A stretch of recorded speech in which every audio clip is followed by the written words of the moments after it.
আচ্ছা, এ দুনিয়ার মানুষ কি চলতি পথে অ্যাম্বুলেন্স দেখে না? মানে একটা মানুষের যান বাঁচানোর জন্য লড়াই করে যাওয়া একটা যানবাহন, যাকে পুরো দেশের পুরো বিশ্বের যে কোনো গাড়ি তাকে সাইড দিতে বাধ্য।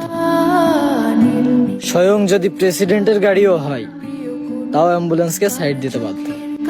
কারণ একটাই, সে একটা মানুষের জীবন বাঁচানোর জন্য লড়ে যাচ্ছে।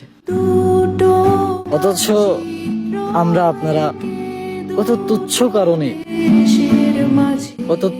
কারণে একজন মানুষ হয়ে আরেকজন মানুষকে মেরে ফেলি। একজন মায়ের সন্তান হয়ে আরেকজন মায়ের খালি করে দিই। এমন অনেকও কাহিনী আছে, 1 টাকা থেকে শুরু হওয়া ঝামেলাতে ওটা মারামারি কাটাকাটি পর্যন্ত চলে যায়।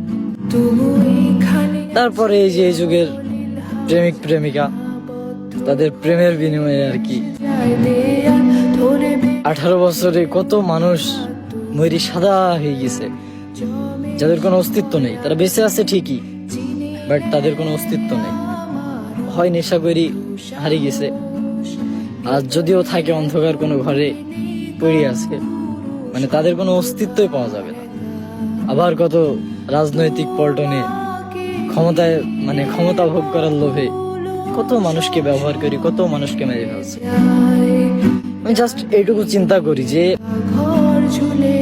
একটা জীবনের যে কত মূল্য, সেটা আপনি ওই অ্যাম্বুলেন্সের দিকে তাকালে বুঝতে পারবেন। তো এই এত মূল্যবান একটা জীবনকে আমরা আপনারা কত তুচ্ছ কারণে মেরে ফেলি। বিষয়টা আসলে অনেক চিন্তার বিষয়, বিষয়টা ভাবনার বিষয়।